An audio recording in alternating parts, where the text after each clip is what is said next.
আমি আপনাদের জন্য এই লিটন এই পর্যন্ত যা যা চাইছে আমু নালুয়ার ব্যাপারে আমি সব বলছি যে আমু নালুয়ার ব্যাপারে যদি প্রশ্ন আসে তোমার যা লাগে বরাদ্দ আমার কাছে যা আছে সব নিয়ে যাবা, কারণ আমি আমার সকল বরাদ্দ দিয়া আমার নিজের ইনকামের টাকা রুজির টাকাও যদি আমু নালুয়া দেই তাতেও এদের ঋণ আমি পরিশোধ করার মতো না, যে ঋণগ্রস্ত আমার কাছে। এইবার বৃষ্টিটা শুরু হইলে মনে আছে আপনাদের জন্য আমুতে আমি আমের চারা নিয়ে আইছিলাম গত বছর, মনে আছে কিনা আপনাদের অনেকের? আমি চারা নিয়ে আইছিলাম আমের চারা। আপনাদের আন্দোলনের সময় 120 টাকা মজুরি বাড়ানোর দাবিতে আন্দোলনে আমি খাবার পাঠাইছিলাম। এইবার আবার আপনাদের আমু নালুয়াতে অসংখ্য আমের গাছ আমি পাঠাবো, যেগুলা আমি আনবো চাঁপাইনবাবগঞ্জ থেকে।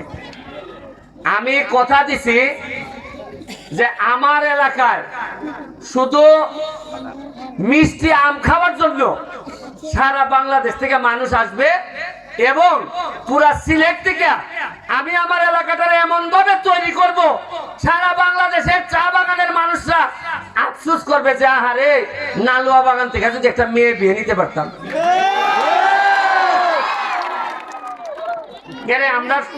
আমরা সভ্য হইলে, আমরা ধনী হইলে আমরা আফসোস করতো না? শুনেন,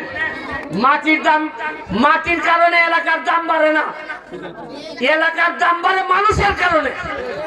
মানুষ যদি সভ্য হয়, মানুষ যদি শিক্ষিত হয়, এই এলাকার দাম এমনিতেই বেড়ে যায়। সৌদি আরবে যান, মাটিতে কোনো ফসলই ফলে না, কিন্তু তাদের মাটির এত দাম হইলো কিভাবে? কারণ এরা মানুষগুলা বিভিন্ন ভাবে তেলরে ব্যবহার করে অনেক ধনী হয়েছে। আপনাকে বুঝতে হবে এগুলা। আপনারা দেখেন, এইসব কথা বললে তো অনেকে আমার শত্রু হয়ে যায়। 1870 সালের দিকে ব্রিটিশরা এখানে আসে। কত সালে? বহু আগে, প্রায় 200 বছর আগে। চা বাগান এখানে এত সময় ধরে চা বাগান আছে, কেন চা বাগানের মানুষের ভাগ্য বদল হয় না? অন্য সবার ভাগ্য বদল হয়, চা বাগানের ভাগ্য বদল হয় না কেন? কেন চা বাগানের মানুষের 170 টাকার মধ্যে থাকতে হয়? কারণ বেশিরভাগ নেতারা চায় না যে চা বাগানের মানুষরা ধনী হোক। এটা আমি চাই না, আমি ব্যারিস্টার সুমন এটা চাই না। কারণ আপনাদেরকে কিছু করার আগে আপনারা আমার এমপি বানাই দিচ্ছেন, যে সম্মানিত করছেন, এই সম্মানের দাম, এই ঋণ আমি কোনোদিন পরিশোধ করতে পারবো না। আমি আপনাদের কাছে আশীর্বাদ চাই, আপনাদের জন্য আশীর্বাদ দিয়ে যাচ্ছি। আমি কথা দিছি সৃষ্টিকর্তারে যে আমার রক্তের মধ্যে যেন, আমার বাচ্চা কাচ্চার রক্তের মধ্যে যেন আপনাদের বাচ্চা কাচ্চার হক কোনো হারাম যেন না ঢুকে। আপনাদের বাচ্চা কাচ্চার টাকা মাইরা যেন আমি আমার বাচ্চারে না খাওয়াই, এটা আমি শপথ নিছি। এইবার আপনাদের আরো নির্বাচন আসতেছে, এমপি নির্বাচন তো গেল, সামনে আছে আরেকটা নির্বাচন। কি নির্বাচন? এরপরে আইব কি নির্বাচন? ইউনিয়ন। আমি আপনাদের কাছে একটা অনুরোধ, যে আপনারা যে নেতা বানাবেন, উপজেলা চেয়ারম্যান বানাবেন, আপনাদের কাছে একটা অনুরোধ আমার, যদি মনে করেন এমপি একটা তরুণ ছেলে, সে ঘাম দিয়ে গোসল করতে পারে, যদি আপনাদের এইরকম মনে হয়, তাইলে অবশ্যই আমাকে সাপোর্ট করার জন্য আরেকটা তরুণ, একটা সৎ ছেলেরা চেয়ারম্যান বানাবেন, এটাই আপনাদের কাছে আমার চাওয়া। আর আমি সৎ, আর চেয়ারম্যান বানাইলেন অসৎ। আমি সৎ, উপজেলা চেয়ারম্যান বানাইলেন 2 নম্বর। আমি শেখ হাসিনার কাছ থেকে বরাদ্দ আনবো, আইনা উপজেলা চেয়ারম্যানের মাধ্যমে চেয়ারম্যানকে দিব। আর এরা মিললে যদি কাটিং করে খাইয়া ফেলে একটা, আমি আর কিচ্ছু করতে পারবো না। আমি কি প্রতিদিন নালু আইতে পারবো? আমি কি ঘরে ঘরে গিয়ে বলতে পারবো যে পাইছনি বরাদ্দ?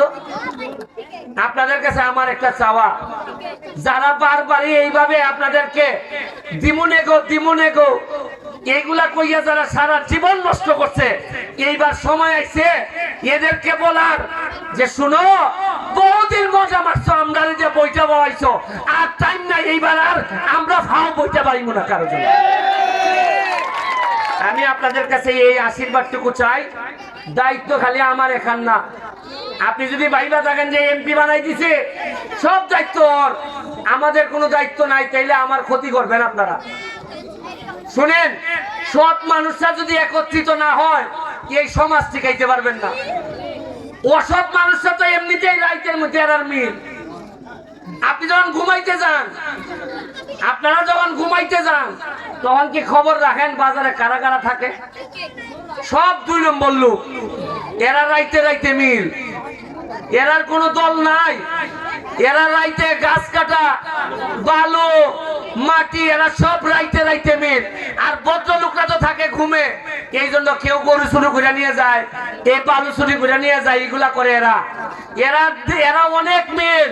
তবে আমার একটা কথা, অসৎ লোকরা যদি এইভাবে মিলে থাকতে পারে, আমাদের ক্ষতি করতে পারে, আমরা যারা সৎ দাবি করি তারা কি একত্রিত হইয়া একটা নেতা বানাইতে পারি না? নাইলে একসাথে না হইলে আমরা পারবো না এদের সাথে। এরা অনেক শক্তিশালী। আমরা সৎ মানুষরা যদি এক না হন, তাইলে এই এলাকারে বাঁচাইতে পারবেন না। আমি আপনাদের জন্য আশীর্বাদ করে যাচ্ছি।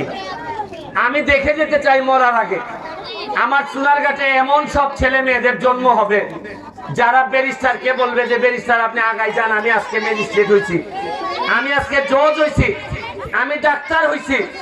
আমি বিশ্বাস করেন মরার আগে বা এই এমপি থেকে রিজাইন করার আগে আমি সবচেয়ে খুশি হব যদি আমার একটা চা বাগানের শ্রমিকের ছেলে মেয়ে আইসা বলে যে ব্যারিস্টার এখন অনেক হয়েছে, আমি এখন অনেক বেশি যোগ্যতা সম্পন্ন, আপনি আমার এমপি পদটা আপনি আমারে দিয়ে দেন।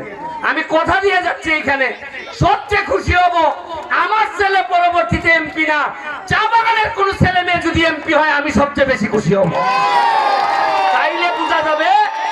তাইলে বোঝা যাবে এমপি হই আমি মানুষের জন্য করছি। আর যদি না করি তাইলে আমার ছেলে আবার এমপি হবে। আর যদি দেখি একটা গরিব মানুষের ছেলে বা মেয়ে এমপি হয়েছে, তখন মনে হইব আসলে আমি এদের জন্য কিছু করছিলাম, নাইলে তো এদের থেকে নেতা হওয়ার কথা না। আমি আপনাদেরকে আবারও, লিটন এখানে অনেক কষ্ট করছে, আমাদের পঞ্চায়েত এখানে যারা আছেন আপনারা সবাই আমার নির্বাচনে অনেক কষ্ট। আমি আপনাদেরকে তো কিছুই দিতে পারবো না, দোয়া ছাড়া, আশীর্বাদ ছাড়া আপনাদেরকে কিছুই দিতে পারতেছি না। তারপরও চেষ্টা করব, যেভাবে আপনারা 8 ঘন্টা হাজিরা দেন প্রতিদিন, সপ্তাহে 5 দিন 6 দিন যেভাবে হাজিরা দেন, আগামী 5 বছর চেষ্টা করব যতটুকু সম্ভব আপনাদের সামনে হাজির থাকার। হাজির থাইকা বলার চেষ্টা করব কি কি আপনাদের জন্য করছি, কি কি আপনাদের জন্য করব, আর কি কি স্বপ্ন নিয়ে আপনাদের সামনে আসছি। আপনারা যেভাবে হাজিরা দেন আমিও এইভাবে হাজিরা দিব। এই কথা বলে জননেত্রী শেখ হাসিনার জন্য দোয়া আছে। হ্যাঁ, স্কুলের কথা বলছে 10 টাকা করে চান্দা দিয়ে আপনারা নাকি চালান। এখন লিটনের মাধ্যমে এখানে যারা পঞ্চায়েত আছেন সভাপতি সহ, তারা আবার আমার সাথে বসিয়া আমার মাথার মধ্যে খালি ঘুরে যে আমু থেকে নালোয়া রাস্তা, আমু থেকে নালোয়া রাস্তা, এটা কবে করবো? এটা না করে আমি শান্তি পাইতেছি না দুলনা পর্যন্ত। এইটা করে আমার মাথার মধ্যে সারাক্ষণ ঘুরে।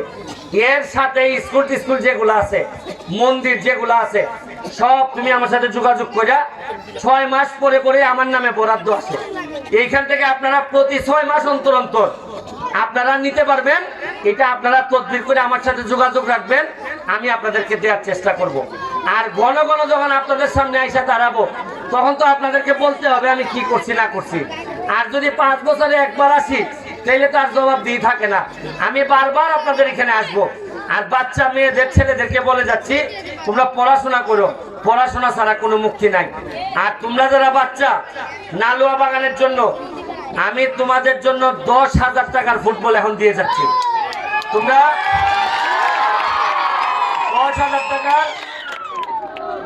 10,000 টাকার ফুটবল দিয়ে যাচ্ছি। আর মেয়েদের জন্য নালুয়া বাগানের মেয়েদের জন্য তোমরা যা ইচ্ছা কিনবা, তোমাদেরকে আরো 10,000 টাকা দিয়ে যাচ্ছি, 20,000 টাকা। তোমরা বাচ্চারা এই 10-20 আমি এখন নগদ দিয়ে যাচ্ছি, তোমরা যা ইচ্ছা করবা। আর একটা জিনিস, আমি কোনো এমপি না, আমি কোনো সাপ না। আমারে বলবা ওই আঙ্কেল ডাকবা, নাইলে সুমন ভাই ডাকবা, অথচ আমার যারা বড় আছেন তারা আমারে সুমন ডাকবেন। কারণ এমপি কেউ সারা জীবনের জন্য হয় না, 5 বছর পরে আমি নাও থাকতে পারি, কিন্তু আমি আপনাদের হৃদয়ে থাকতে চাই, আপনাদের ভালোবাসার সুমন হয়ে, ভালোবাসার ব্যারিস্টার সুমন হয়ে সারা জীবন কাটাইতে চাই। এইটুকু বলে আজকের মতো বিদায় নিচ্ছি। জয় বাংলা, জয় বাংলা।